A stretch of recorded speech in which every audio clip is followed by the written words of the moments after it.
En fait, les projets qu'on voit aujourd'hui aboutir, ce pas des projets de Pierre Lavoie, Pierre Thibault, Pierre Ricardo, c'est le milieu qui s'est concerté, des centaines de personnes, pour arriver à dire qu'est-ce qu'on a besoin comme école dans notre quartier, dans notre ville, dans notre village. On est en ville, quand même une parcelle relativement modeste pour une école de cette ampleur-là.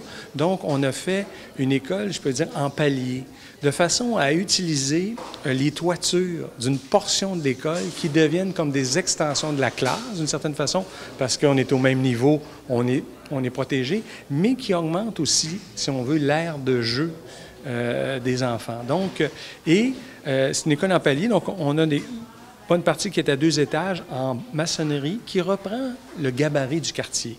Ça, pour nous, c'est important. Comme on a besoin d'espace, on a comme déposé sur ça un autre volume qui, lui, fait 2 étages. On arrive donc à 4 étages.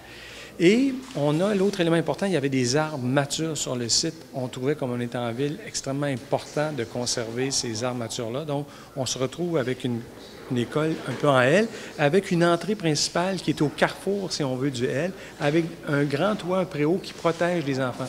Donc, d'une part, on a le préscolaire, qui est un petit volume, donc on aime bien que les enfants plus jeunes aient comme leur école à eux, d'une certaine façon, où on a développé ce qu'on appelle une ruelle d'apprentissage. Donc, toutes les classes donnent directement sur cette ruelle-là, qui, elle, est fenestrée directement sur l'extérieur. Donc, dans les nouvelles pédagogies, ça permet que certaines activités qui, normalement, étaient dans la classe, puissent se faire dans ce corridor élargi dans lequel il n'y a plus de vêtements.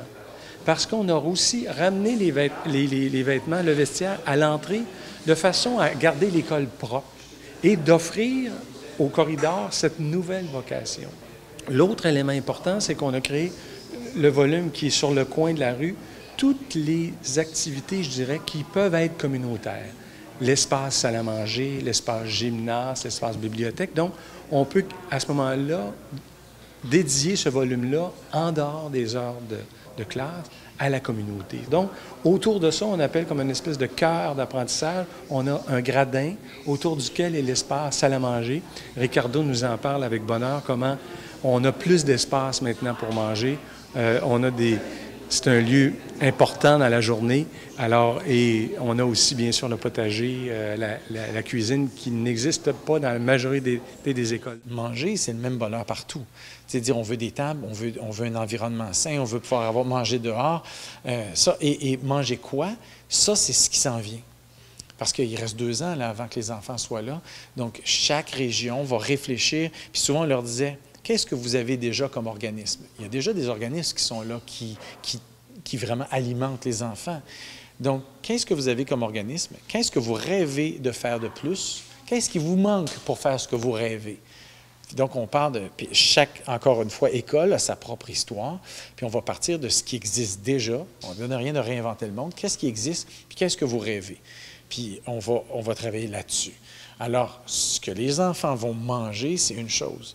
Mais là, on était sur le lieu, puis le pourquoi, puis le comment on va le faire. Puis bien, le futur, il va être plus simple parce que maintenant, ça va être juste de parler de programmes alimentaires puis de bonifier ce qui existe déjà en gardant l'objectif qualité de vie, vie saine, fierté, santé émotive, émotionnelle, sécurité, que les parents disent hey, « Moi, j'envoie mes enfants dans une école fantastique, puis je peux me sentir en sécurité, je vais travailler en paix aujourd'hui parce que mon gars, ma fille sont dans un bon environnement. » Puis ça, c'est bon pour tout le monde. Pour la santé mentale de tout le monde, c'est ça la base.